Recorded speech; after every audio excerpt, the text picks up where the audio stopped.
Do you know that an average person weighing about 150 pounds, which is 68 kg, burns 100 calories per mile? And that's if that person walks or runs that mile. It is also well known that 3,500 calories is equivalent to 1 pound of fat, and it will take running 35 miles to burn that many calories. Do you also know that a decrease in calorie intake triggers a decrease in calorie out? Let me ask you this. Do you know how many calories you consume daily? Have you thought about it? Do you even measure it? Stay with me as I share with you what calories are and why you need to start rethinking your story around calorie counting, especially with regards to weight loss, and highlight sustainable ways to lose fat mass, belly fat, and maintain your ideal weight. Let's do this.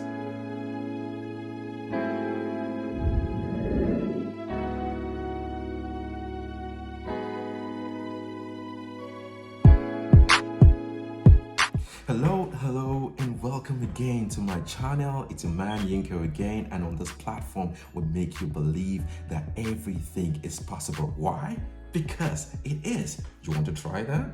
Don't try it, because it is. So it's nice to have you here again, and thank you very much for showing up. So let's dive right in. Calories in, calories out. What is this? Fat mass, fat loss, weight loss, whatever that is. We know this, that the body is not an isolated system, just like the tank that you have when you pour 20 liters of water inside and 20 liters goes out through the tap. You see, the thing is, energy consistently enters our bodies and leaves the body. So what is this really? How does energy enter our body? Let's think about it a bit. Oh yeah, I got it. Food. Oh yeah, it wasn't that hard, was it? So food is being converted to energy that our body needs to live and survive on a daily basis. And whatever the body doesn't need, what happens? It passes it out as what we call poo-poo, doo-doo. You know that. Yes, we call it waste. And when the body doesn't need anything, it passes us away. Welcome to the real world, and that's what it is. Let's get back. So, where does calories come into the picture here? First of all, we need to define what calories are. And from definition, calories are a unit of measurement that quantifies the amount of energy that food provides to the body. What does this mean? So when you take in food, the body breaks it down through the process we call digestion.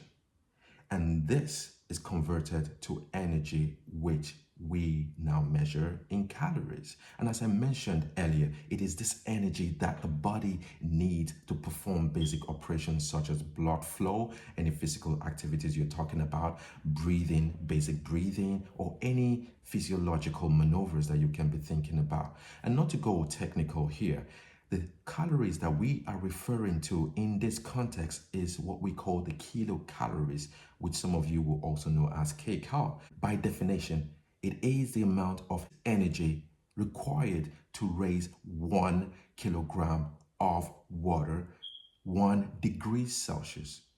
And this is what we see on the food labels in the grocery stores. Now that we know what input energy is, what is output energy? So let's bring this to life. Suppose you consume 2,500 calories of food, which is chemical energy, daily. What is the metabolic fate, as someone put it? What is the metabolic fate of these 2,500 calories? You see, the fortunate thing, very fortunately, the body knows how to dissipate on how to utilize these calories when they get into the body. And it ranges from digestion, and digestion, which includes the pancreas and the bowels, to excretion, which includes the intestine and colons, to cognition, which is the brain, breathing, which is the lungs, new protein production, new muscle production, heat production, and all of this. So we know for sure that the body knows how to utilize whatever goes into it, and it puts it where it wants to put it. Now, the interesting thing is, whatever excess is there, it puts it into the fat stores. And it could easily have put it into newborn production, new protein production, but it chooses to put it in the fat stores, which is in the fat cells.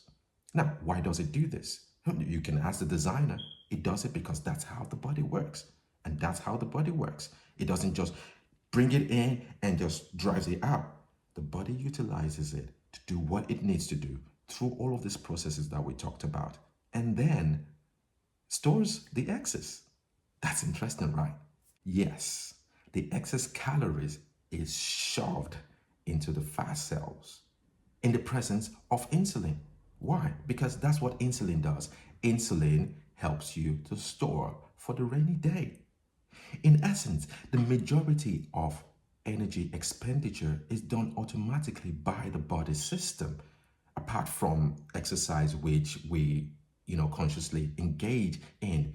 Research has also shown, and experts have confirmed, that people that engage in calorie counting get some success, right? But it's not sustainable. Why? Because they get it, and after some time losing weight, then they plateau. And when they plateau, they get tired of this diet style. And what happens? They regain that weight. And in some other occasions, they actually gain much more than they lost in the first place. It's also known that 90% of those that engage in calorie counting get to lose the weight after some time, but they gain a lot more after that. What are we talking about here?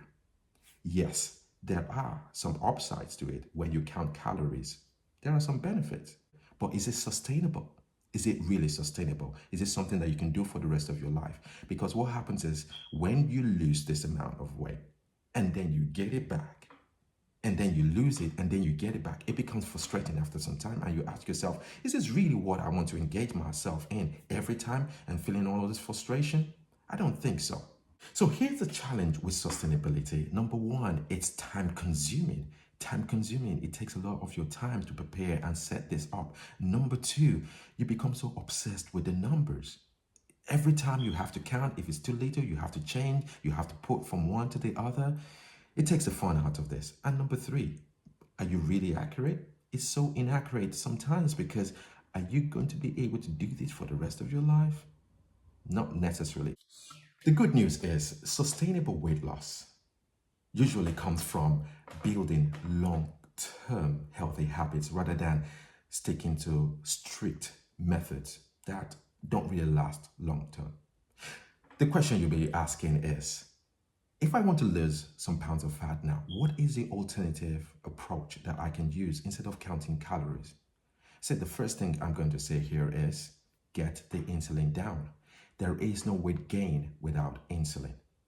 Cut out the refined sugars, cut out the refined carbs, all the sugars that you have and everything, get them out of your diet.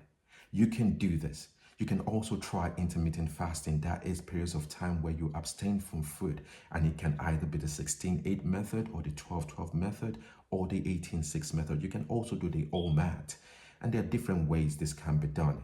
I'll be putting out a video very soon on how you can sustainably maintain an intermittent fasting regime that will help you with your weight loss journey. Also, check my previous video on why it's easier to lose weight than keep it. It's been a lovely journey with you today. It's been wonderful to be able to share this, and I appreciate you staying up till this time. Thank you very much for your time. Please share this with your people, your friends, your family, people that you believe will benefit from this. Let's take this up. Let's be more intentional about our health. Let us take this to the next level, because it's about you. It's about you living your best life ever. It's about you living your best and most healthy life that you've ever lived before. And here, I'm privileged to be able to share some of this with you. Yes, go and do some more reading. Yes, go and do some more research. Yes, go and do things that would help you to work better, to work more efficiently, to be more effective, to find more sustainability in the methods that you use, to be more consistent in growing in this area of your life. They always say this, health is wealth. It's absolutely it, because without health, where are we?